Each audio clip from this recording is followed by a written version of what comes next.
5 most disturbing cases of real found footage. I like these ones, chat, because we actually get the video and stuff. On January 8th, 2005, a man named Martin discovered a mysterious package in his mailbox. Confused, he brought it inside and opened it up. Inside the package was a single item, a videotape with no label or note to explain its contents. Curious to see what was on it, he put it in his camcorder and pressed play. And the footage he found on it was shocking to say the least. It contained a nearly hour-long video of a man describing the violent things he was about to do, how he was going to lure his victims, and the makeshift devices he was going to use. I'm not trained in torture methods, which is what I'm gonna have to make do. I got my drill here. The reason why it's got this padding on it is just to try to silence it a bit, because I'm in an apartment. I got gags, socks, got lots of duct tape. I got a soldering iron, sheets. It's rather crude implements. What the fuck? Especially if it's used in the right way. However, while the content itself was extremely grim, what disturbed Martin more was the fact that he personally knew the person on screen. This wasn't the manifesto of a serial killer planning to take innocent lives. Instead, it was the final message of Martin's close friend, Ricky Rodriguez. No way! A man who was tormented by a cult from the moment he was born. Oh. He eventually managed to escape the cult and was now planning to take revenge on the people who did unspeakable things to him for all those years. No He way! recorded this hour-long video and mailed it to his few friends and family so they would find it and have all the answers about what he was about to. Guys, a lot of the time, this shit is fucked up, but he's getting revenge on people who fucked him up since his birth. I can't say I'm mad about it. Do and why. I am mad about this ad, though. I can't say I'm mad about this guy. I'm making this video, Understandable. well, for many reasons, I guess. I suppose the main reason is that I want Revenge. some record Oh. of the way I feel. He's loading the gun. Chat, he's loading the gun as he gives his goodbye speech. Just who I was, really. Holy. Ricky's story began 30 years earlier on January 25, 1975, when he was born as the first child of Karen Alva Zerby. Karen was a member of a cult called the Children of God, which used Christian language to lure in young, impressionable minds, often teenagers, and molded them to its sick and perverse ideals. 2 years after Ricky's birth, he was adopted by the cult's leader, David, who presented himself as the Chosen One. David changed the cult's name to The Family and declared Ricky to be a religious herald, granting him a special position in the organization. However, while he was treated like royalty by the other members on the surface, behind closed doors, Guy's a Ricky pedo was for victim sure. of vile acts no child should ever have to endure. David not only encouraged these acts, but went as far as to write a whole book about everything he and his followers did to Ricky, called The Story of DeVito. This abuse continued for many years, but as Ricky got older, he became aware of David's lies and manipulation. Then, in 1999, he finally managed to escape the cult with his girlfriend Alexia Manuel by faking a visit to the cult's compound in Mexico and fleeing to the US instead. Reintegration into society after 24 years in an isolated cult was anything but simple. But Ricky somehow managed to pull through and secure a job as an electrician. He also married Alexia and later moved to Tucson, Arizona due to his work. Unfortunately, no matter how hard he tried to move forward, the nightmare he escaped continued to haunt him. David had passed away in 1994, and the cult was now under the supervision of Karen Zerby, Ricky's mother. And while the cult had managed to escape legal repercussions by— Wait, his mom is now in charge of the cult? I was just thinking what happened to his mom. Now she's in charge? Bro, what? She's fucked up too? By mainly operating overseas, Ricky knew that there were still countless children suffering the same fate as him. So, in January of 2005, he decided enough was enough and took matters into his own hands. Which brings us back to the video he recorded and then mailed to a handful of close friends and his wife. In it, Ricky mentioned his ultimate goal, which was to bring down the cult all on his own. Fuck Beyond that, yeah. a part of this was also about getting revenge for everything that was done to him. there's this need that I have. This need, it's not a want, it's a need, and I wish it wasn't, but it is. It's a need for revenge. It's a need for justice. Because I can't... I fuck with this, bro. Heavy metal playing in the background. He's about to cook. go on like this. In this video, he also laid out his plan for accomplishing this goal. He'd apparently gotten in contact with his previous nanny, Angela Smith, who was among the group that tormented him during his time in the cult. He was going to invite her over for dinner at his apartment in Tucson and make her tell everything she knew about the other members' whereabouts by any means necessary. And that's exactly what he did. On January 8th, after mailing copies of his recording, he invited Angela into his home and proceeded with the plan. It's unclear what information he managed to extract from her before taking her life. He then got into his car and drove to Blythe, California. There, he rented a motel and called his wife to tell her about what he had done and what he was going to do next. However, despite the meticulous planning, Ricky ultimately couldn't follow through with the rest of his plan. On the morning of January 9th, authorities found his car in a parking lot just a few miles from the hotel he was staying at. Ricky was found inside the car as well, where he had taken his own life. And while this was tragic news for his loved ones, it was hardly surprising for his wife. You see, Ricky believed that killing the cultists would bring him peace, something he reiterated in his last video. I can imagine how I would feel, how liberating it would be.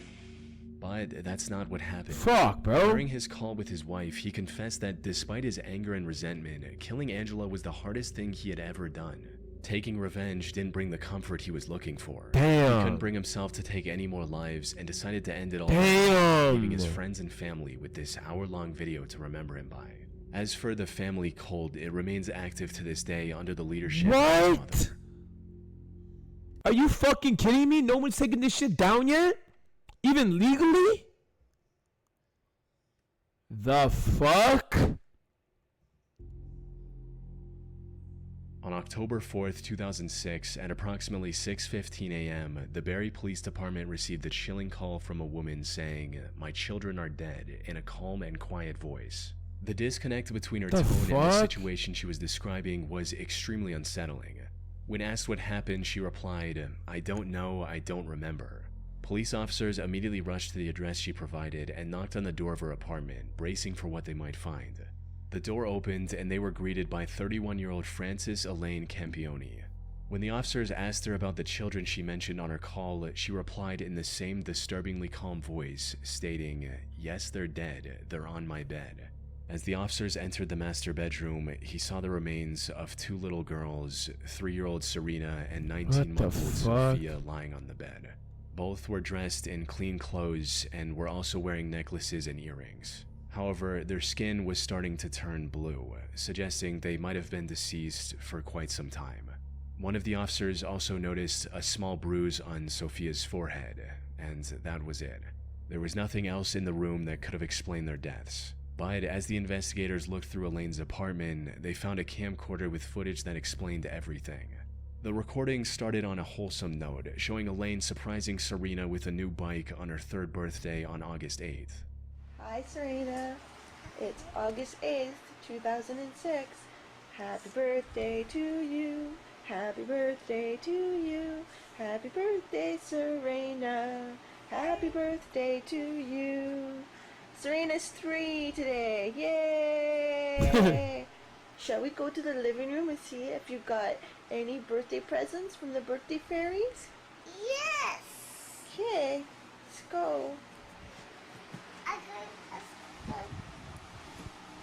to go.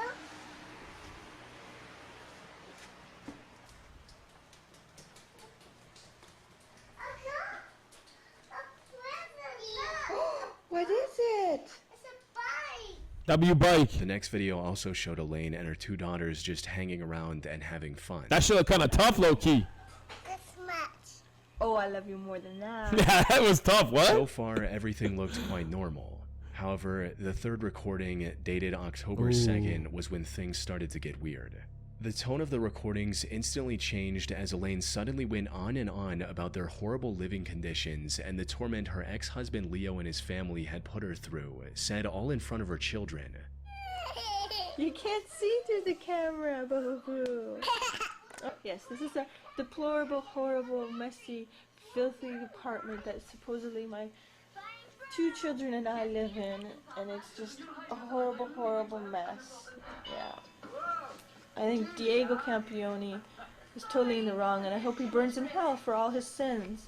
The same as Leonardo. All I wanted to do was take care of my 2 little girls and live happily ever after the 3 years of physical, emotional, and mental abuse that I endured tremendously by Leonardo Campione, and then the past year from Anna and Diego Campione, the mental and emotional abuse, which wouldn't stop, and I had CAS keep bringing these 2 people into my life over and over again when I kept telling them the amount of mental and emotional abuse it was causing my 3-year-old daughter Serena and I and Sophia. It was horrible and uncalled for, and I want justice to my family for what they have all done to us. I cried out for help. They should have. Leo was apparently extremely abusive, both physically and mentally. He prevented her from contacting her parents and at one point even kicked her in her stomach while she was pregnant. This resulted in Leo getting charged with domestic violence and the 2 getting divorced. However, at the time of this recording, Leo was starting to turn things around and was engaged in a legal battle with Elaine over the custody of their daughters. This took an immense toll on Elaine's mental health. She was already quite unstable and had been to the psych ward twice in the past couple of years. But according to her mother, the custody battle caused her to lose it completely and developed severe paranoia. She became worried that Leo would one day show up and forcibly take her daughters away. Then, on October 2nd, after ending this recording at 8:39 p.m., Elaine did the unthinkable by taking the lives of her own daughters, then recording a haunting confession that investigators discovered on the same camera. Recording this because Leo and there, are you happy? Everything's gone. You wouldn't give peace. You wouldn't tell the truth. I begged. You even had Stacy not believing me, telling her I had to sign papers when I didn't. I went to victim witness to get the truth. Trying, begging everyone the truth. How you beat me. 3 years behind closed doors, beat me when I was pregnant with Serena and Sophia. You didn't care about our babies, you didn't care about me, you cared about... Brother. This is insane. This is fucking crazy. She just killed them.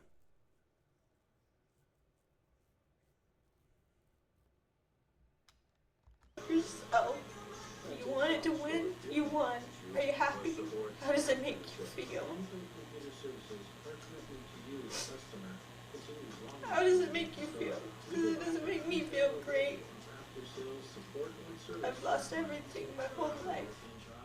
At this point, the camera cut to a later point where Elaine attempted to take her own. I tried to overdose. That means remodeling time at their Aurelia and Braintree stores. They are changing the displays.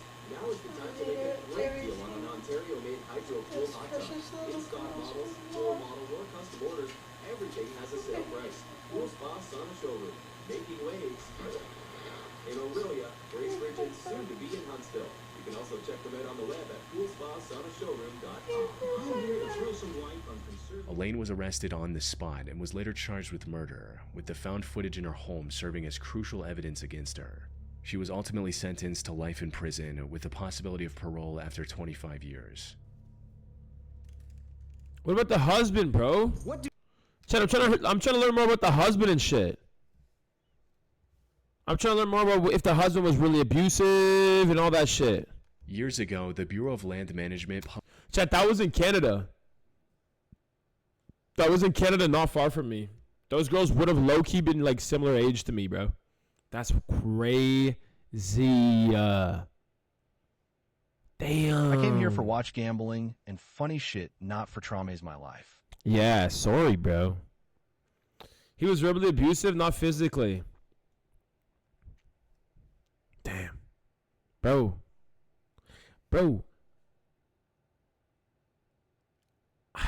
That's just so weird, bro. Like, even if you have a girl who's got your kids and shit, bro, it's like, just be chill. Like, if there's kids involved, bro, don't even, like, because anybody could do any weird shit like this at any time, bro. Like, just be chill and shit. That's crazy. Published a public service announcement dubbed Stay Out and Stay Alive, educating viewers about the countless dangers of exploring abandoned mines, including the very real risk of cave-ins, volatile explosives. Why have kids? What do you mean why have kids? I mean, kids are a little vibe and shit. But if you're fucked up, I don't know. Wild animals, and entire sections without oxygen. However, the most chilling part No of the video oxygen? was the story and the accompanying found footage of an accident that had occurred years earlier.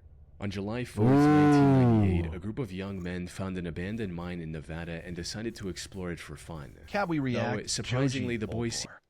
seemed acutely aware Possibly. of the mistake they were making right from the start. As you see Briz Do you know pointing out, Joji lore? stay out, stay alive. It's a good point, but we're not too smart, so we're gonna go anyway. This is an unsafe mine. Danger. Yet the allure of exploring a place untouched for decades was too tempting for them to ignore. However, the deeper they went into the mine, the more dangerous it became, with the boys walking over sketchy wooden bridges to continue their journey. They even found signs of the mine caving in, but chose to ignore those signs just to venture deeper. If you look at all this, there's lots of rocks and stuff that have fallen from the ceiling, which indicates that probably a good idea to be walking this way. And, Well, they've already fallen, so they're not gonna fall again. well, there's more to fall still. An important thing These to guys keep are in mind is idiots, that these bro. were professionals with prior experience of safely exploring abandoned mines. This was just a group of boys looking to do something cool and film the adventure. They could have easily plunged to their deaths down a 1,000-foot mine shaft or gotten lost in the miles-long maze of tunnels. Look at which these tunnels, started looking bro! More and more likely as Holy shit! Are they just gonna die in here? Yeah, we gotta remember where we're. Okay, we got out here. Who painted these X's in cliff? Grant. What do they mean? Dead end. Okay, they're all got an X on. We can go this way. That one's got an X. But it's also got that. This Where is does the so diamond stupid. Where's that go? This is so Goes stupid. down. Along there. I'm done. I'm not going down here. Well, it'd be kind of hard if you slipped and fell. You could catch yourself before you actually fell down that. Not if panic set in and you scream like a little girl. toxic gases and radioactive elements could have also caused serious health issues down the line, if not immediately. Fortunately, they somehow managed to avoid all of these dangers and make their way fairly deep into the mine. But then they came across something that could have ended all of their lives in one fell swoop. Got them pipes. Oh, wow. We have to climb that. Yeah, don't everybody get up. I got You're gonna be the lucky one to fall. This is going to America's Funniest when somebody falls. That's a good idea. Alrighty. Oh, that table. Don't touch I hope that. the ropes. While crossing a sketchy section of the Is that just a hole? mine, one of the boys noticed a rope dangling down from one of the wooden beams and immediately became curious about whatever was down there. It's down to the main shaft. Wow, so we're climbing down this rope. Yeah. How far down? How are we getting out of it? Climbing up it. I see. They had little rope climbing experience between them. However, they didn't let that stop them. Bro, it's like they need some sort of. Bro, it's like they're like joking about it, but they're dumb enough to actually do it. Like, oh yeah, like we're in this mine. Like, why are we going down? I don't know. Let's keep going, I guess. Like they're joking, but they're actually stupid enough to go down that rope. Bro, it's so hard to climb back up a rope, bro. I would fucking never go down there, bro. From accomplishing their desires. The guy named Adam decided to be the first one to descend, resulting in this. Who How far falls? down does it go? All the way down to that ladder. See where it's going down? We're Like a good 30 feet. Where am I gonna hook this I'll go camera? first. I am. I'm good, thanks, bro. You don't like to break out. What's the point, bro? What's the genuine point? Dude, you can't even climb back up a rope, bro. And into your mouth. Yeah. Yeah. It's all like this. Is it off now? It's not. How am I gonna get this thing down? Bare hands go back up? Yeah, but how am I gonna get back up? I don't have. Hey, good. Give you my belt, stretch on it. Adam! The fucking rope. Where'd the rope go? Where'd the fucking rope go? Where'd the rope go? My belt, stretch on it. Adam! Oh my god, there's no way this is real. Adam! Yes. Adam! Oh, God. Oh my Oh, God! Somebody help. The rope The disappeared. rope Adam chose to trust was completely worn and gave way shortly after putting his weight on it. Oh This caused him to my- plunge 65 feet down a dark mine shaft and lose consciousness. Luckily, none of the damage he took on his way down was immediately lethal. He was still breathing. His friends were able to find an exit and contact the authorities, who eventually rescued Adam after an hours-long rescue mission. Ultimately, them escaping the mine without any casualties was nothing short of These retards didn't the die? mine shaft could have easily been over 100 feet deep, or Adam could have just as easily hit his head on the surrounding wall. Both of these scenarios would have resulted in his death. Are you What's kidding even me? worse is that the whole group could have gotten stranded in the shaft if the rope broke when the last person Yeah. went down. These idiots were all gonna go down. They all would have been fucking cooked. With no way to contact Dude, the rope snapping is such a crazy scene, bro. This shit just the disappears. outside world, the group would have likely died of starvation. Fortunately, they were able to Oh walk my away from God. this terrifying experience Oh with just a few my broken God. bones, along with cuts and scratches. That's the craziest shit I've ever seen. Bro was genuinely given a second chance. Bro, I blinked and the rope disappeared. I thought it was edited, bro. Holy man, get these dogs off the screen. Jesus. On the 25th of February 2022, the Perea Fuel Company hired maintenance workers to reopen one of the underwater pipes connecting So the oil dumb. loading dock and refinery. The operation team included 5 men: Christopher, Kazim, Yusuf, Rishi, and Bro, these types of things where they're underground, like underwater with the pipes and shit, it's so cooked. Bro, these guys should get paid so much and they're probably getting paid pennies. What are you doing? I'm reacting for YouTube. Faisal. They were going to use a pressurized habitat to inspect the pipe and make any necessary repairs. However, shortly after entering this habitat, all 5 men disappeared from the work site, leaving those on the surface to wonder what could have happened. It wasn't until rescuers found footage from a GoPro mounted to one of the divers' suits that the full truth came to light. The footage showed the men struggling to No open the way. keeping the pipe shut, prompting Kazim to go get a wrench.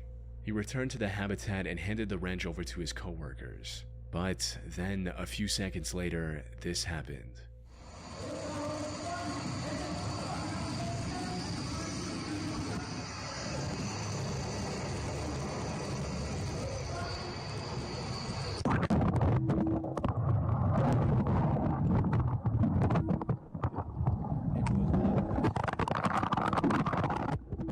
The moment the valve was opened, its low pressure created a powerful vacuum. Water rushed into the habitat, while the pressurized air violently forced everyone into the pipe. What the All 5 of the fuck? men were forced into the 30-inch wide pipe, faster than they could blink.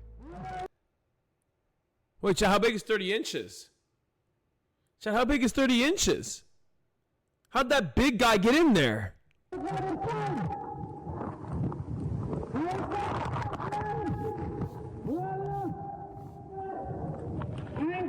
No.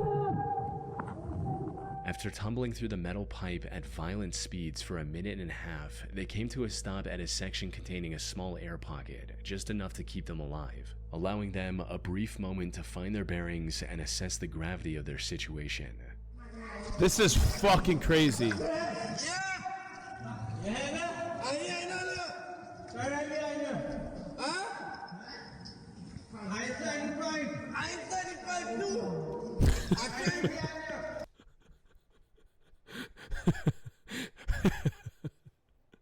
Sorry. I don't know why that was funny. That's crazy. Nah, that shouldn't laugh. That's fucked up. Dude, 30. This guy said. That's not even funny. I don't know why I'm laughing. This guy. All of them were barely breathing, and one of them had also injured his leg. And while the air Fuck. pocket was keeping them alive for the moment, it wasn't going to last very long. Dude, the one So, guy. with- Dude, the one guy was so fat. No disrespect. How the fuck did he fit in a 30-inch pipe? It's impossible, dude. They must have been like, bro, 30 inches is like, your bones would crack, wouldn't they? Fitting in there? With no other option, the 2 men at the So this is what happened. They were in there trying to open that, and the water rushed in. front, Christopher and Faisal started moving forward in hopes of reaching That's the pipe's fucked up. end and getting help for the other three. But after making their way through several flooded sections, Faisal lost hope and refused to go any further. Damn. This left Christopher to continue alone and ultimately reach the end of the pipe, where he was eventually pulled out by rescuers. Wow. Unfortunately, the same did not happen for his 4 co-workers. Days passed and the rescue efforts were slim to none, Wow. leaving the other 4 to die in that cramped metal tube. The company's CEO later defended this decision, stating that a rescue mission would have only endangered more lives. The incident sparked widespread outrage and even forced the regional government to launch an inquiry into how such a disaster was allowed to happen in the first place. But, as is the case with countless similar incidents, nothing much came of it, despite the numerous hearings. The other 4 divers were left for dead. That said, the Trinidad government did announce a compensation of $1 million for each of their families, as well as Christopher, in April 2025. Bro, imagine being in the middle and there's someone in front and behind and you want to get out but they don't want to move. It's impossible to get past them. Fuck that. The guy in the back was the only one to get out. Why didn't he go with him? Bro, why the fuck didn't he go with him? I mean, the diagram said it was 1,200 meters. So they didn't know where they were in the pipe. If they knew they were only 120 meters away, they probably would have all gone. Fuck. Did they get their bodies out, bro? On April 28, 2000, 22-year-old Russian diving instructor Yuri Lipsky decided to reach the depths of the Blue Hole in Dahab, Egypt. This was a risky plan from the get-go, since the Blue Hole is widely regarded as the deadliest diving site in the world, with as many as 200 fatalities in recent years. To make matters worse, Russian, it's over? Oh boy. before his dive, Yuri asked a local technical diver to accompany him on his journey. All of them rejected him, since the preparations for this risky of a dive took as long as a week. Oh. Yet Yuri wanted to go in just 2 days, no matter Oh. what. Even after every instructor refused Why? to support his plan, instead of Why don't you backing just out, chill? Yuri made the worst mistake of his life and chose to go through with it alone. He started the dive around noon and quickly disappeared into the depths of the ocean. However, many hours passed and there was no sign of Yuri anywhere. Damn. His concerned mother enlisted the help of a local technical diver named Tariq Omar, who immediately set out to rescue her son. Unfortunately, by the time he found Yuri, it was already too late. Tariq discovered Yuri's lifeless body floating near the floor of the Blue Hole. The next day, he returned with the necessary equipment to bring Yuri's body back to the surface and got to work. But as he was about to take Yuri back, he noticed that Yuri's diving camera was lying nearby. So he grabbed that as well and began ascending. This camera had captured the final moments of Yuri in haunting detail.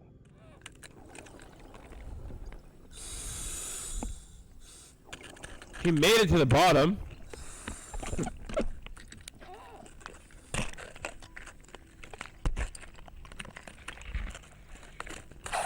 Bro, being under there is so fucking insane, bro. One wrong move, nah, this is too scary, bro. Being underwater is too scary, bro. One wrong move, you're done. You can't stop, you can't pause, nothing, bro. What happened? We're about to find out.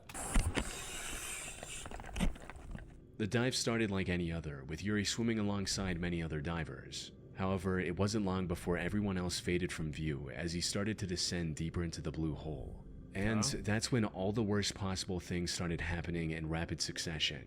It started with him failing to keep his gas levels under check, resulting in him getting nitrogen poisoning and becoming extremely disoriented.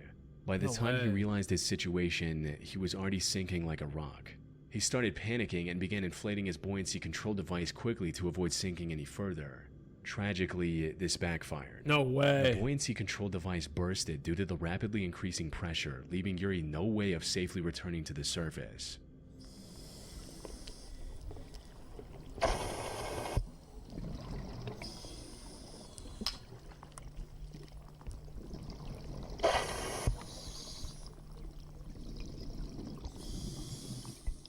The increasing depth exacerbates the symptoms of nitrogen poisoning as well, and it wasn't long before his camera captured the horrific sounds of him struggling to breathe, ending with him sinking to the 377 feet or 115 meters deep sea floor and passing away.